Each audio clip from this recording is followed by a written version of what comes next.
Welcome to Dialogue. This conversation is part of our ongoing series, Trust the Experts, and today we're focusing on a group that has historically held immense authority, religious leaders. That's right.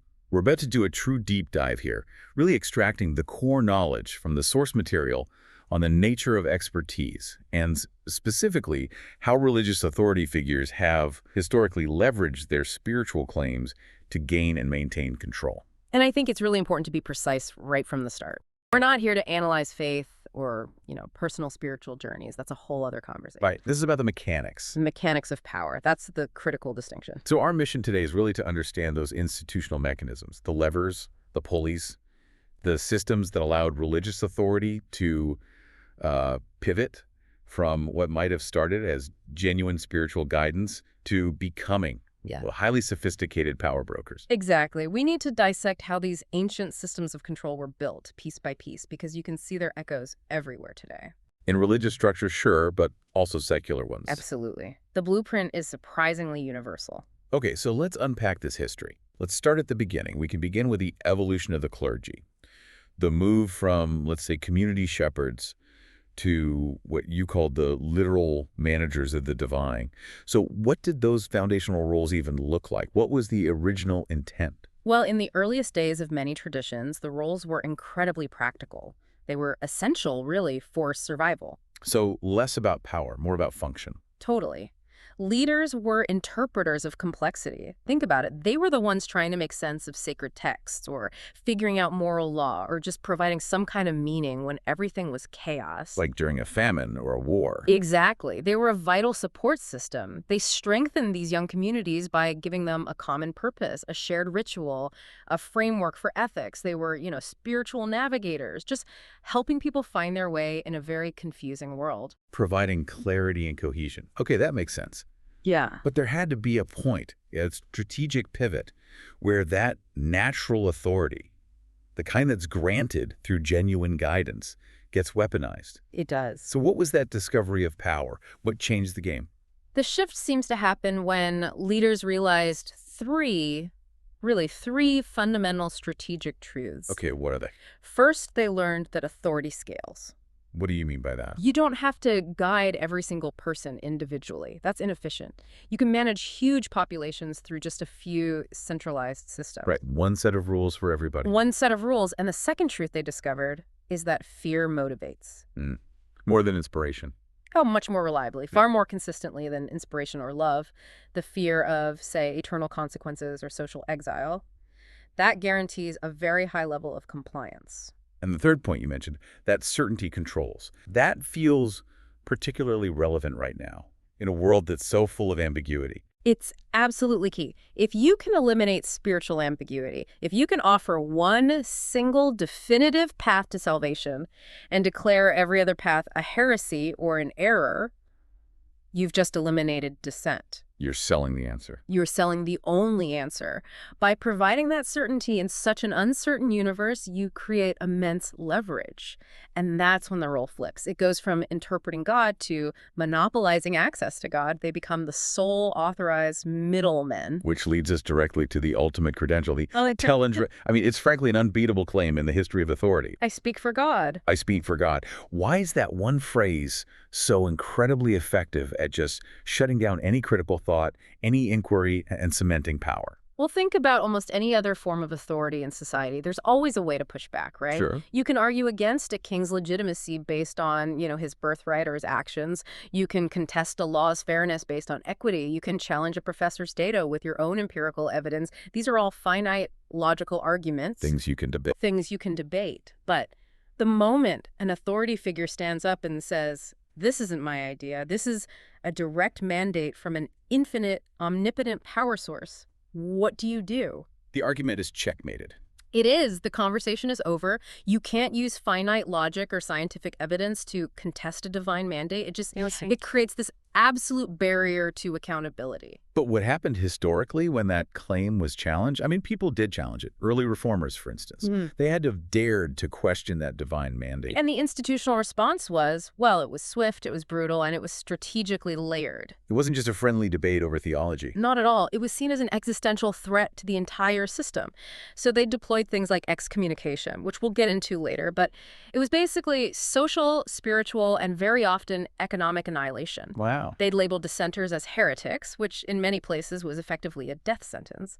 And they would mobilize the temporal powers, the kings, the armies, to crush these internal theological movements. So they weren't meeting the challenge with an open discussion. They were meeting it with the full force of institutional power, because the whole structure, the entire pyramid, depended on the infallibility of that one single claim.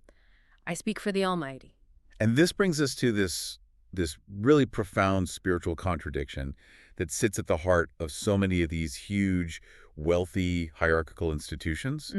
Because the core scriptures in many of these traditions, they teach about omnipresence, the idea that the divine is within all of us, that it's accessible through stillness, meditation, inner peace. So, if the divine is everywhere, why on earth do you need a gatekeeper? That is the single most important question that the institutions had to systematically answer with a no in order to survive. They had to debunk their own core teaching. In a way, yes. The spiritual truth, as it's described in so many of these holy texts, is that the path to salvation or enlightenment, it's internal, it's non-performative. It's really, really difficult. It requires hard work. It requires compassion, ethical alignment, deep self-awareness, humility, restraint, all things that are basically impossible to monetize or manage from a central office. Right, it's not scalable. It is not scalable, exactly. So the institution's survival depended on positioning the clergy as absolutely necessary intermediaries, as exclusive translators, as the required access points. So they essentially said, okay, God might be everywhere in theory. But the road to salvation is not. And we own the road. And we own the toll booth. So they engineered this crucial redirection. They swapped the original really difficult path of interconnection for a convenient shortcut. A very convenient shortcut. Allegiance to the institution, adherence to rituals, and critically a belief about God rather than a connection with God. And that change, that was the foundation. That was the strategic success that allowed the power system to be built. It was everything. By redefining salvation as an external performance that required their management, attend our services, recite our prayers, pay your dues, they ensured their own continued power and, not insignificantly, their economic stability. If God is everywhere, no gatekeeper is needed. But they demanded one, and that core spiritual insight that you don't need them, that was the very first thing they had to dismantle to build the hierarchy. This is a perfect setup for what comes next.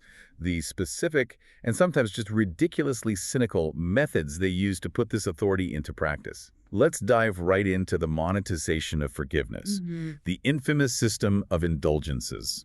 Indulgences, yes. This is maybe the most brazen example of power brokering dressed up as theology you can find. It's so transactional. It's purely transactional. First, they successfully established the doctrine that sin is inevitable, everyone sins. Second, that even after God forgives you, there's a payment of temporal punishment that remains. Usually time in purgatory.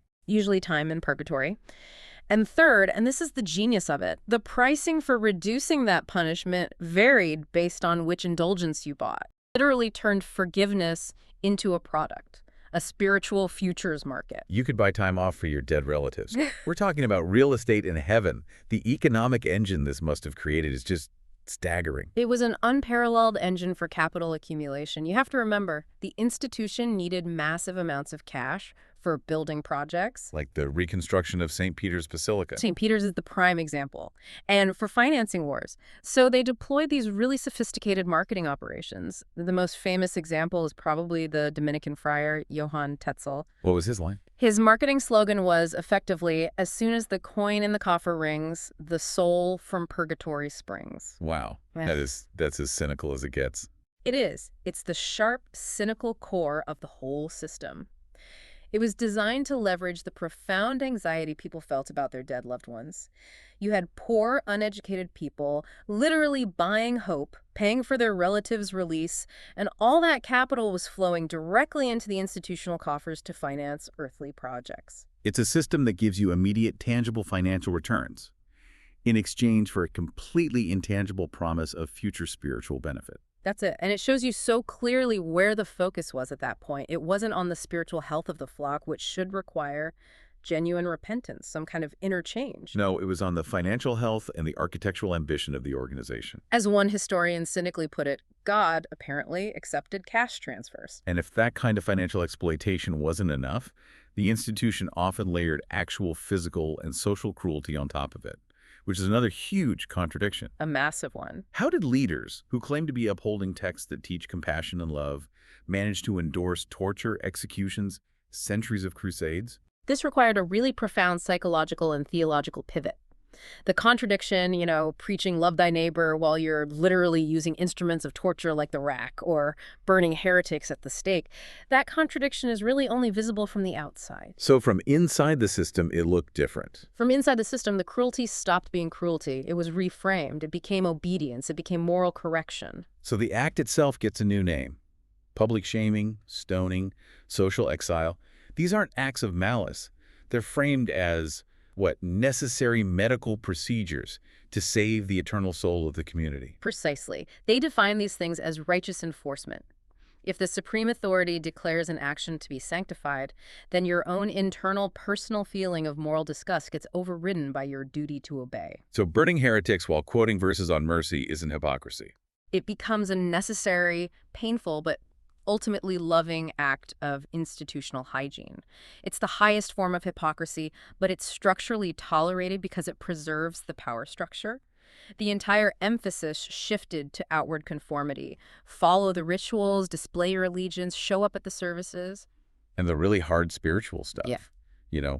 Humility, deep compassion, self-reflection, the quiet work of restraint. All optional. Second-tier concerns. As long as you were performing the external duties, you were considered compliant. Performance was everything. It was. You paid up, you showed up, you recited the script, and you were considered righteous. And that allowed them to manage the community from the outside without ever having to deal with the messy, unpredictable, and ultimately non-taxable process of inner spiritual change. Which made the ultimate social weapon then excommunication. Hmm. And we really need to stress how total this punishment was. This wasn't just being asked to leave a service. This was, in many cases, social and financial annihilation. It was total destruction. You have to imagine these societies where the church was the absolute hub of everything. The economy, social identity, family ties, political power, everything. To be cast out of that. To be excommunicated was to be declared spiritually dead and socially toxic. It meant no one in the community could talk to you. Your own family might have to cut ties. You couldn't conduct business. It wasn't constructive guidance aimed at bringing you back into the fold. It was a tool of terror designed to crush dissent and ensure absolute chilling compliance through total isolation. And alongside that very public control mechanism, you have this incredibly intimate intelligence gathering system, confession. How did something that started as moral guidance evolve into surveillance? Confession began as a much more communal process. Often it was public penance, focused on reconciliation with the community. So everyone knew. Everyone knew. The shift to private, mandatory confession, one-on-one with a cleric, changed everything. Because it gave the institution a direct line into the population's heads. An unparalleled level of intimate intelligence. Suddenly they knew the thoughts, the fears, the secret activities, even the political leanings of the populace. Your private thoughts became the property of the clerical hierarchy. It's essentially an early form of psychological data collection. If a cleric knows your deepest anxieties, your secret failures, your hidden desires, they have enormous leverage over you. And that leverage allowed shame to be weaponized. It became an incredibly effective management tool. Knowing a person's private struggles meant they were highly malleable, eternally dependent on that authority figure for conditional relief and forgiveness. So the institution gains control over your internal narrative. And they ensure that guilt is always there, always present, just waiting to be exploited for compliance. That's refining control down to the most intimate psychological level, which takes us into the next major area, how anxiety was systematically amplified and leveraged through these huge moral panics. Like the witch hunts. Like the witch hunt. Yes. The witch hunts, which really peaked across Europe between the 15th and 18th centuries, are just a chilling testament to how easily collective anxiety can be codified into theology. And these were times of massive societal stress. Huge stress. You have plagues, famines, the beginnings of capitalism disrupting the old agrarian life. And in that environment of fear, the clergy helped popularize superstition as actual doctrine. They took this vague, free-floating fear and gave it a concrete, identifiable target. So fear itself became evidence. Fear became evidence, and a mere accusation was often treated as proof. It's a perfect crisis management system, isn't it? Yeah. If the wheat crop fails, it's not because of bad weather or agricultural incompetence. No, it's because there's a visible agent of evil living down the road, and the clergy can help you root them out. So the goal was to redirect all that social unrest away from the failures of the rulers or the church and onto marginalized groups. And who are the primary targets? It was almost always women, especially older, poor, or independent women. Outsiders, midwives, anyone who didn't conform to the rigid behavioral norms. The inconvenient people, the easy scapegoats. Exactly. Thousands and thousands of people died, often after horrific trials and torture. But what was the institutional gain from all that? The institutional gain was the ability to stand up at the end of the slaughter and say, "We protected you." They manufactured the crisis, they eliminated internal dissent and nonconformity, often seizing the property of the condemned in the process, and then they presented themselves as the necessary saviors from the very fear they had helped create. It's a self-perpetuating mechanism of power consolidation through manufactured paranoia. And if we shift from that kind of public terror to a more personal shame, we have to analyze the most enduring and psychologically intrusive form of control, the obsessive regulation of sexuality. Why? Why did religious leaders spend so much historical energy policing desire and criminalizing intimacy? This is such a critical psychological point. It wasn't necessarily because the acts themselves were universally harmful. I mean, many of the things they condemned were private, consensual forms of expression. So it wasn't about public harm. No, it was because the intimate, personal nature of desire made it the single most potent area for achieving maximum control over an individual. So if they could dictate what you thought about, what you desired, what you did in your most private moments, moments that no one else could see. They controlled your entire psychological landscape. All of it. Absolutely. Intimacy is where a person is most vulnerable and often most authentic. By criminalizing or heavily regulating your natural impulses, they guaranteed that shame and guilt would be a constant internal companion, regardless of how well you behaved on the outside. And a person who is consumed by guilt over a natural private impulse Is perpetually malleable. They're highly anxious, and therefore they're highly dependent on the authority figure who offers conditional absolution, usually in exchange for absolute obedience in other parts of their life. It's constant, low-level behavioral enforcement. And that systemic control from the top, it just filters down. It causes tangible, often traumatic damage at the family and individual level. Let's look at how the clergy trained parents to parent. Guilt as the primary strategy. For generations, parents were essentially trained by clergy to adopt a morality that was based on fear. What were the rules? The core tenets were simple. Fear of God motivates morality. Obedience to the parent or the cleric equals virtue. And questioning authority, even gently, equals moral rebellion. And this created profoundly toxic family dynamics. And the result for the kids, for the younger generation, was that they learned shame before they ever learned self-trust. That's it. They learned to prioritize an external, often arbitrary authority structure before they had a chance to develop their own internal conscience based on empathy or ethical reasoning. So families internalize this fear. And tragically, they often mistook that structure of fear for the feeling of love or devotion, the fear of divine punishment, which gets translated into the fear of parental or clerical disappointment. That becomes the organizing principle for your behavior. And genuine empathy, critical thought, those things require self-trust. Which was systematically suppressed in favor of immediate compliance. And then you have this dangerously convenient narrative that gets layered on top of everything.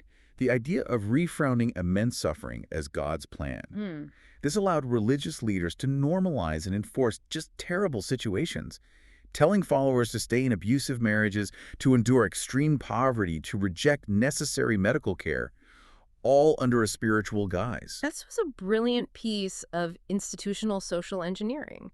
Suffering got reframed. It wasn't just suffering anymore. It was character building. It was a divine test. It was part of a mysterious plan that was too complex for a layperson to ever question. And that narrative was ruthlessly convenient for those in Oh, power. absolutely. Yeah. Because it guaranteed one thing. Mhm. It never, ever applied to them. The clergy weren't usually the ones being told to endure the injustice or reject the medical care. Exactly. If a leader suffered, it was presented as a profound, noble trial to be admired. But if a follower suffered, it was just their lot in life. A test to be endured silently, not something to be challenged or fixed or politically fought against. So it maintains social stability, it prevents unrest, it frames economic inequality and hardship as divinely ordained. Which means rebellion against your king or your landowner isn't just political dissent anymore. It's a sin against God's wisdom. It makes rebellion impossible to justify. You're not fighting an unjust system, you're fighting the will of the Almighty. It creates a docile populace that's focused on enduring their suffering now for a reward later, rather than actively addressing injustice in the here and now. Submission becomes the highest virtue. This brings us directly to the texts themselves. We have to dissect how these leaders navigated the very scriptures they claim to uphold. Let's talk about selective reading, this mechanism you call cherry-picking for power. The technique is remarkably consistent across centuries and traditions. The clergy would systematically ignore internal contradictions in the texts, they'd downplay the challenging passages, and they would frame only their self-serving interpretation as the single, immutable divine will. So the holy text itself is static. But the political and economic agenda of the institution dictates how it's read. Scripture was never allowed to conflict with the accumulation of power or wealth. If there was a conflict, Scripture lost, and it was immediately reinterpreted. That is the ironclad principle. When Scripture conflicted with maintaining the power structure, Scripture was always, without exception, reinterpreted. The power structure itself was never questioned. Can you give some examples of that? How that convenient interpretation works as a power tool? Sure, they would heavily emphasize any verses that supported absolute obedience to earthly authorities. They'd often take a verse that was clearly about civil compliance, paying your taxes to Caesar, and apply it as an absolute religious mandate to obey the clerical authority. Even if that authority was corrupt or exploitative. Especially then. And at the same time, they would systematically downplay or spiritualize away all the verses that condemned exploitation or warned against wealth or emphasized radical charity and poverty. Like Christ's warnings about the rich not getting into heaven. Exactly, or the direct commands to sell your possessions and give the money to the poor. Those verses suddenly became allegories. Or they were only meant for other people. Or they were reserved for a special monastic order, not for the leaders themselves. And there's also a subtle reframing of concepts. Kindness or nonviolence could be recast as spiritual weakness. While dominance, a rigid hierarchy, and even aggression against perceived enemies, those were recast as divine order and necessary strength. It was self-serving scholarship at its most effective. So any warnings against accumulating earthly treasures were just symbolic. But the verses that allowed them to amass wealth and power, like those defining the mandatory nature of tithes, were framed as literal, immediate, non-negotiable divine mandates. There is no starker example of this profound institutional hypocrisy than the constant, loud preaching about the Ten Commandments, a list that many religious leaders and their institutions just routinely violated with complete impunity. It might be the most universally ignored list in history, given how much emphasis was placed on it. Just take, thou shalt not kill. Right. For centuries, the clergy sanctioned, blessed, and often directly led wars, inquisitions, executions, and violent conversion efforts. The commandment was simply interpreted to mean, you shall not kill, unless authorized by God, acting through us. Or the commandment against bearing false witness, lying. The institutional practice of lying, of covering up misconduct, silencing victims of abuse, actively falsifying documents to protect the organization's reputation, that's a direct violation. But it wasn't seen as a sin? No, it was reframed as necessary protection of the church, or preserving the faith from those who would destroy it. The crime wasn't the abuse or the lie itself, the crime was the exposure of it. So the hypocrisy was institutionally tolerated as a mechanism of self-preservation. And what about, thou shalt not take the Lord's name in vain? They constantly invoked God's name, claiming direct, exclusive communication to justify cruelty, fear, terror, political power grabs, and even their own opulence. The irony borders on audacity. God's name was used to excuse, to justify, to sanctify acts that were explicitly condemned by the very texts and laws they claimed to defend. This wasn't some accidental contradiction. It was a fundamental, institutionally tolerated hypocrisy that was necessary to maintain unquestioned control. And all of that hypocrisy was underpinned by the active suppression of independent thought and education. We often forget the massive historical effort by the clergy to restrict literacy, to control interpretation, to punish intellectual curiosity. For centuries, knowledge was the ultimate threat to the institutional monopoly. Why? Well, before the printing press and the Reformation movements, the church actively restricted literacy. They made sure that only the clergy could access, read, and interpret the sacred texts, because if the common person could read the original scripture for themselves. And compare the radical teachings in those texts, humility, poverty, service, with the opulent, violent, or greedy lifestyle of the clerical hierarchy. The entire structure would collapse under the weight of its own contradiction. So ignorance was the key to preserving authority. The common person could only know what they were told by the gatekeeper. Precisely. Knowledge threatened the monopoly. And if what they were told conflicted with their own intuition, their common sense, or their direct life experience, they were immediately told that their intuition was flawed or sinful or simply ignorant of the higher esoteric meaning that only the authorized clergy possessed. Independent thought was reframed as a moral danger. Let's shift now to the psychological mechanics they use to enforce allegiance. This moves beyond theology and gets into deep behavioral conditioning. We have to analyze heaven and hell not just as spiritual concepts, but as behavior modification systems. That's their functional utility in the context of institutional control. Heaven and hell are the ultimate existential levers. They are the infinite carrot and the infinite stick. So morality becomes enforced through the absolute fear of eternal consequences. Instead of being genuinely learned through internal contemplation or empathy or a philosophical commitment to goodness for its own sake. It creates a fear-based morality, where the main reason you do something good is to save yourself from eternal torment. You don't do good because you want to, you do it because you are terrified of the alternative. And that fear is constantly reinforced through sermons and rituals, which ensures perpetual compliance. And this ties directly into how they built identity. The clergy strategically tied your community, your personal identity, your intrinsic worth, directly to your absolute obedience to the institutional rules and leaders. Which means that leaving the institution, it isn't framed as a simple disagreement or a change in your philosophical view. No, it's framed as betrayal. It's framed as spiritual suicide. So if your entire identity, your social network, your moral framework, and your eternal destiny are all wrapped up in this group, the threat of being cast out ensures compliance. Even when you witness clear corruption or hypocrisy within the institution, the social cost of dissent becomes unimaginably high, and that guarantees silent obedience. and that obedience leads to what you called hypocrisy blindness, the outsourcing of morality. Leaders could be hypercritical of the tiniest transgression by a follower, a small doubt, a minor personal failing, but they were exceptionally forgiving of their own massive institutional and personal failures. The double standard was absolutely essential. If the institution caused tremendous visible harm, covering up abuse, committing violence, engaging in massive financial fraud, the official explanation was always a form of deflection. It was labeled God's will. God's will, or a necessary sacrifice, or part of a mysterious plan that mere mortals could not and should not question. And if that harm or that contradiction was questioned by a follower, if someone pointed out the institutional lie or the moral failing, that person, the questioner, automatically became the problem. The inquiry itself was deemed an act of faithlessness or a moral error. it creates a perfect circular defense mechanism, an institutional shield where accountability becomes impossible. Because the moral reasoning is outsourced entirely to the authority figure. The follower stops engaging in genuine ethical reflection and instead just seeks to fulfill the performance metrics set by the institution. Let's bridge this history to the present. Let's look at the modern echoes of these mechanisms, starting with that historical tendency to always bless the existing power structures. It's a strange coincidence that God always seemed to agree with whoever held temporal power. It's a coincidence that spans millennia and continents, isn't it? Religious leaders historically endorsed kings. They provided the theological justification for the divine right of kings. They justified wars of expansion. They sanitized oppressive colonial ventures.